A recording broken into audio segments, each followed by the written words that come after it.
Hi there, friends. Dave Paulides, CanAm Missing Project, copyrighted edition for our video channel.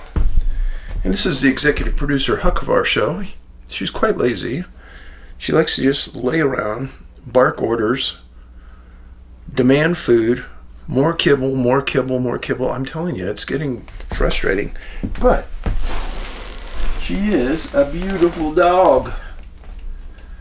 And she's a good dog. She's a good dog. She always hangs out with Dad. She's appreciated very much.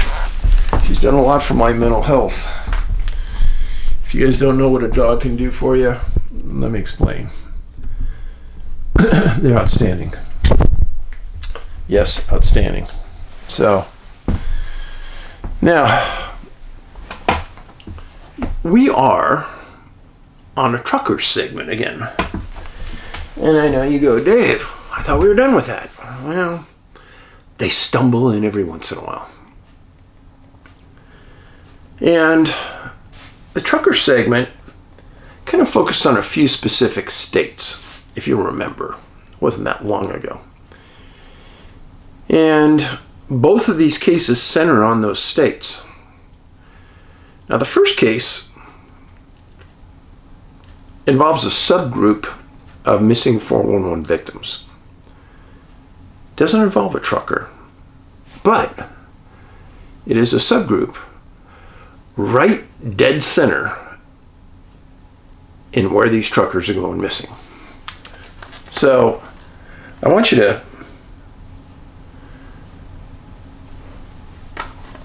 to be patient. Same way Huck's being patient. Take your almond croissant, bear claw, maple filled donut, Krispy Kreme, all the above. Sit back, grab a cup of warm something, and let's see if I can walk you through this two-part episode. First man that we're going to talk about is an individual named Roy Williams, 64 years old. He went missing March 11th, 1951 in Ackworth, Iowa. Yeah, Iowa. He was a farmer. He always lived in this area of Ackworth, but in October 1950, he just moved 3.5 miles to a new farm. He still knew the whole area like the back of his hand. He grew up in this area. He'd walked the area, driven the area. He knew it all. Well, on March 11th, at about 3:30, it had been snowing for the later part of that day. And Roy got concerned for his cows that were on another field a couple miles away. Well, he got a friend named Paul Aldridge to give him a ride towards that property. And as they got closer to the property, the road they were on got more muddy. It just got bad. So they decided to stop. And Roy said, hey, don't worry about it. I'll walk the rest. It's not that far. So he got out of the car and he started to walk. Now, the people stated that he lived in Ackworth. The cows were in an area near Indianola. Okay? Ackworth, Indianola. Not that far apart, pretty much open fields, nothing special about it. Well, some other people who were very close to those cows who arrived later in the day said, Roy never arrived to feed the cows. Well, as we've talked about before, people in Iowa, they're tight. They take care of each other. They look out for one another. And immediately, a sheriff named John Taylor was called and said, hey, you need to go out and find Roy. He's walking between the properties. He didn't make it here, and we just called his wife, and he's not home. Well, other family called other families, got a hold of the sheriff. They searched all night. Light snow was falling. The next day, March 12th, the sheriff organized a posse. And they were going to first search the intended route from the car to the cows, and then from where the car was back to his farm, ranch. Many believe that short time after he got out of the car, he wouldn't have kept walking, he would have turned around and went back to his ranch. So a large contingent of people were on that route as well. Now that next morning, the weather was cold, the snow had stopped. They didn't say how much snow had fallen, but you can assume that it was probably a foot, maybe. Now, Mrs. Williams was interviewed, and she told authorities that Roy had a weak heart. And he was always working. So from that end, she said he'd walk miles. But she was still worried about him because of his weak heart. Well, on March 12th, the sheriff in that county made a call out to the state and said, hey, could we get other bloodhounds here just in case Roy's out there and needs help? We need him. So March 13th, 300 men arrived, and 3 bloodhound teams were given a scent trail from where Roy disappeared, and they went in each direction. 2 teams went towards his house. 1 team went towards where the cows he was going. Well, the cows reach his house. They do something very unusual. And it was explained. He said they ran around Roy's farm confused. Let's go over that. Trained dogs should never be confused. Either have a scent or you don't have a scent. Now, snow on the ground, that can inhibit the scent. But still, they're only a day out. He should have a scent trail there. And to run around confused. I've been around canines all my law enforcement career, and I've never heard a trainer saying, "Oh, that dog's confused." Well, March 14th, 500 searchers. A phenomenal number for any search, let alone the middle of Iowa. And they get boys from Indianola High School and Simpson's College to assist. The sheriff runs the search, breaks it up into grid patterns. Half the group takes Roy's farm, and they walk it. And then they take the adjoining farm and walk it.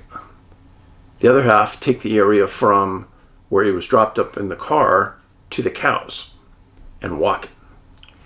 They walked it arm's length apart for miles. March 15th and 16th, sheriff did a good job. He kept ranchers and farmers on scene, 500 each day. So in total, there were almost 2,000 people over the 4 days that searched. That's a really, really good effort, I've got to tell you, for any search, let alone the middle of Iowa. Sad thing is that they didn't have any results. The only result they had was the canines, and that was odd. So, Roy's son lived in Kansas City, and he had started driving out about the time the search had started, and he arrived on March 18th. His son's name was Orrin. And Orrin was there to help the family keep the ranch and the farm going, help with the chores, etc. Being a good son.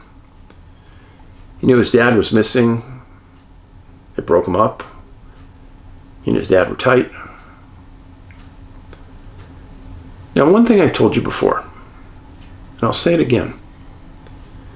In a phenomenal number of 411 cases, people aren't found by the searchers. They're just found by people. And that, to me, is exceptionally odd.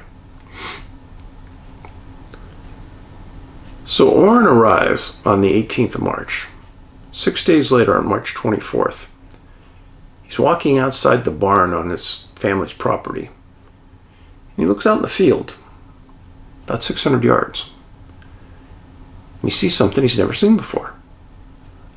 It's a dark spot. And he said it just looked odd. So he walked out there. And he found his dad, deceased. There were no tracks around, no recent tracks around the body.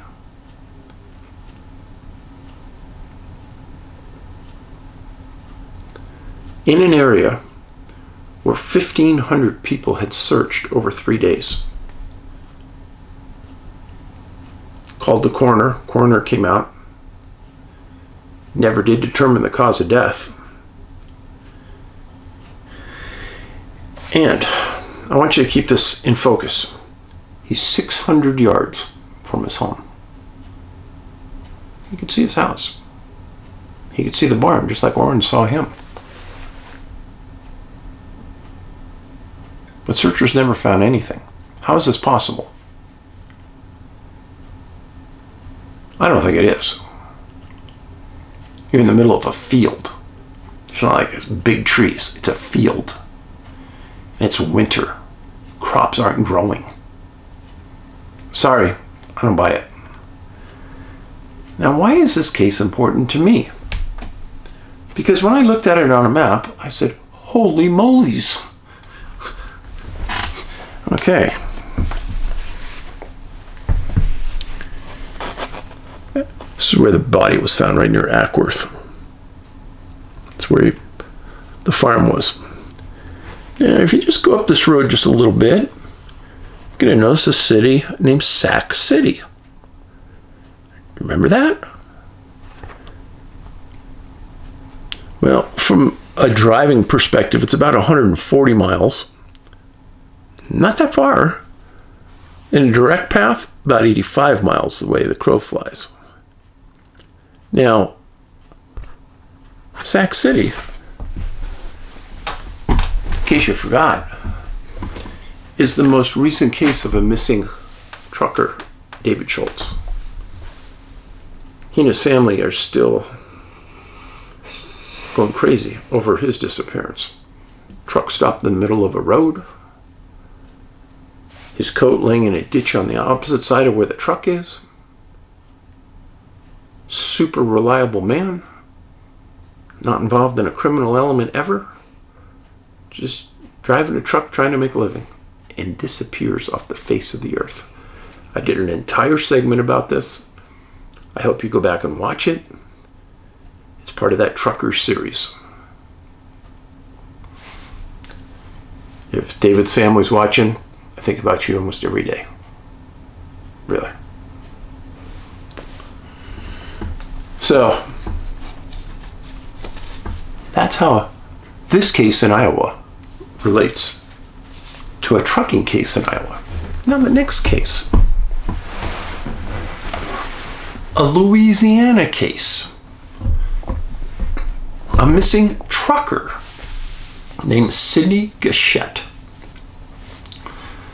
40 years old, missing March 4th, 1986. Not that long ago. He lived in Alexandria, Louisiana. He was married. Cynthia, his wife, had a baby just a couple months before he disappeared. 4 months before he disappeared. November 85, they got a baby named Alicia. Alicia Gashette, if you're out there, talking about your dad. Well, Sidney drove a truck, a 1986 Mercedes-Benz 3-ton, for a company called Giant Trampoline Company of Alexandria. And what Sidney did is he'd drive around in this big truck, set up this giant trampoline for parties and things, wait till the end of the, set it up, wait for the end of the day, dismantle it, put it back on the truck and come home. And that's what he did. Well, He was done driving the truck that day. He was described as super reliable, always on time. He was last seen at a truck stop in Natchitoches, Texas. He should have had about $500 in cash in him from the event. And it was at about that point that the truck and him disappeared. The giant trampoline company and his wife reported him missing. Well, the local police put out a nationwide APB out on the Mercedes. It was a brand new truck, probably worth a lot of money. And they weren't worried about Sidney taking the truck. They were more worried about something happening to Sidney and maybe it was stolen. Many days later, March 12th, the truck is located at a truck stop in Mesquite, Texas. Police there searched the truck for blood and the evidence of a crime, didn't see any. The area around the truck stop was searched for Sidney, didn't find him. Police knew that this was entirely out of the realm of Sidney's normal behavior, and that concerned them greatly. And it wasn't that there was a rash of trucker beatings, killings, murders, disappearances. There wasn't. It was a fairly safe area to be a trucker. Well, on March 13th, after they had found the truck, the police put out an APB on Sidney Gashette to do a welfare check. Now, I'm going to explain this for a second. A welfare check is different than a warrant. If a judge issues a warrant for you, it's an order for any police officer who stops you. It's an order that the police officer has to take you into custody. Not a request, it's an order. Police officer doesn't comply, technically he's violating a court order. A welfare check. Let's say that I stop somebody in a park, a couple people there, I get some ID, I run some names, and a person comes back with stop and hold, do a welfare check. What that means, check and make sure he can take care of himself, that he's not a danger to himself and others. Ask him if he knows where he's at, where he's going, does he know people are looking for him, things like that. Just make an assessment of the person that he's okay or they are okay to be where they're at. In all my career, I think I only had one of those. And it was kind of strange because in the instance I had, the person was driving a car. I think they were in a downtown area where there were a lot of drugs. It was a nice car. Pulled them over. Person was lost. They were looking for a hotel in another part of town. I'm talking to them. And on the license plate of that car, there was a welfare check on this person driving. I thought, well, that's weird. So I get the person out of the car, get him back, and I start talking to him. And I say, yeah, do you know that there's a stop and hold on you and to do a welfare check? And he kind of gives it this side-to-side look, and I'm thinking, he's going to start running. But he says, yeah, I've had some issues with my family. I don't want to talk to them. I just don't want anything to do with them anymore. I said, okay, that's right. But it'd be a whole lot better if you just call them up and tell them that so that they don't have to worry, because that can really take its toll on a family worrying about you. He goes, I know. I said, would you mind if I told him that you're okay? He says, no. I says, okay, give me your phone number. So he gave me the phone number, and that night I went into the station and I called and I explained, and I said, yeah, he's fine and he's doing well. And they said, oh, so you mean he's in San Jose? I go, well, yeah, that's where I'm a policeman. And they said, well, did he seem coherent? And did he seem under the influence? Seemed coherent. Spoke really well. I had no qualms about letting him go. Family, I answered all their questions, and he didn't put any restraints on what I could say or couldn't say, so I was glad to help. And I think that soothed the family. They were afraid maybe that he'd taken his life or that something had happened to him. And so in that instance, I'm glad it worked. We pulled the welfare check off the car and off the computer, and he was on his way. Now in this instance, they've got this stop and hold on Sidney. Well, and they have a physical description of him. And the detectives continued to issue flyers on him. Now, 8 days later, March 22nd, a police officer in a very small city in Louisiana called Monroe were driving along, and they saw somebody that looked like they needed help on one of their city streets. He wasn't drunk, but just looked out of place. So they pull up and they start talking to the man. And he says, I do need your help. I don't know who I am. I don't know where I am. I don't know how I got here. And I'm worried. Police says, hey, no problem. We'll just get in the back of my car. I'm going to give you a ride down the station. We'll try to make some calls and figure out who you are. So they get down the station. They interview him for an hour. And just like everybody trying to help tries to initiate some memory. Where are you from? What kind of work have you done? Does he have anything on him that could ID him? Things like that. Well, the detectives believed that this person was very ill. They couldn't remember anything. They seemed needy. And so they called an ambulance and they had him transported to Long Memorial Hospital in Pineville, Louisiana. This made big news in Louisiana. Newspapers picked it up, nightly news picked it up. And eventually, the police in Alexandria, where Sidney was from, heard about this. And they sent a detective up to talk to the person in the hospital.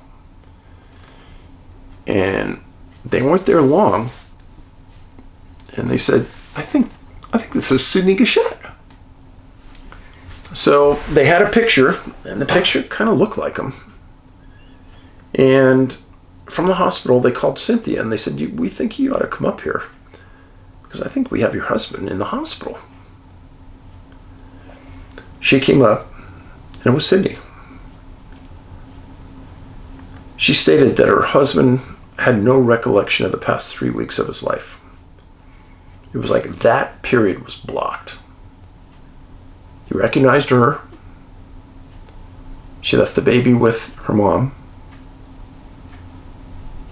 But she knew that Sidney needed to stay in the hospital. Well, Sidney was transported at the request of the family to Shreveport, to a bigger hospital. And he ended up staying there for more than a week.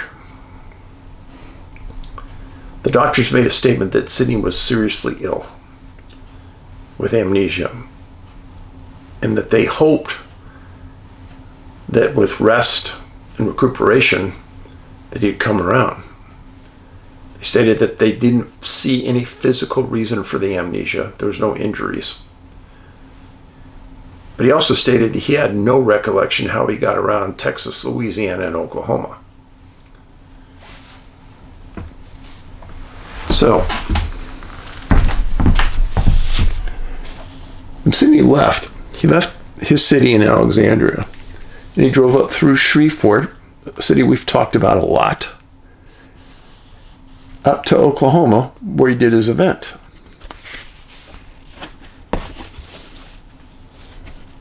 Well, he did his event there, and then he ended up with the truck being in Mesquite. So here's Idabel, which would have been in this area right here. And then he ends up way over here. He should have been going just due south, which makes no sense at all. And then truck ends up here, but he ends up way over here. An unbelievable distance. With no truck, no transportation, no nothing.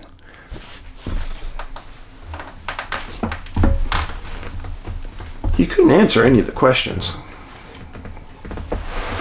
So let's go over this. First of all, Louisiana again. Louisiana and Texas are involved. And Oklahoma, another state where there's other cases like this. He has no memory for 3 weeks. No witnesses come forward and say that they gave him a ride or saw him or anything.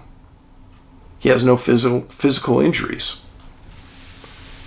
Now, Cynthia said that after 8, 9, 10 days in the hospital, there was no marked improvement on Sidney's condition. And that's kind of where they stopped following the story. I find it fascinating that Louisiana keeps coming up. And Shreveport keeps coming up. And that route from Alexandria to Shreveport, look on a map and see what that follows. Yeah. So, amnesia case, trucking case, Iowa case, Louisiana case. All kind of comes together, folks. All kind of comes together. Now, I hope some of you are not mad because I keep working these cases and bringing them to you. There's been some comments in the recent past saying, oh, these cases are boring. I don't understand why you keep doing this, Dave. It's not worth your time. And everybody on our team thinks this is extremely important, what we're doing. And if you don't understand, I'm really sorry. Then I'm probably doing something wrong in my explanation for you not to grasp the importance of this. In the meantime, I know many of you still are getting unsubscribed and you're not getting notified of my videos. There's a notification setting for you on your system, on YouTube. That notification setting has to be turned on. Check and see if it's turned on right now. And then check and see if you're subscribed. We've had thousands of people unsubscribed. Still, YouTube has not explained why people are being unsubscribed or why you aren't getting notified. Just had a person the other day send me a note saying, Dave, I wasn't getting notified, so I went over to the notification setting and I tried 3 different times to turn it on. Wouldn't allow me to turn it on.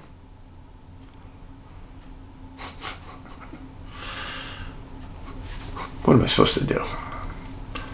My numbers have been going down and I have no logical reason why. When you think of other channels that have millions of followers that are all copying my work, that makes no sense. This is all original work right here. We don't copy anybody.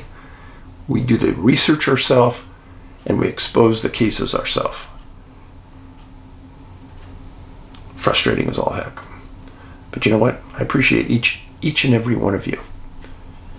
And a couple of you have passed on to me some great stories about you doing kind things for people. Guy pulled over and changed a tire for somebody.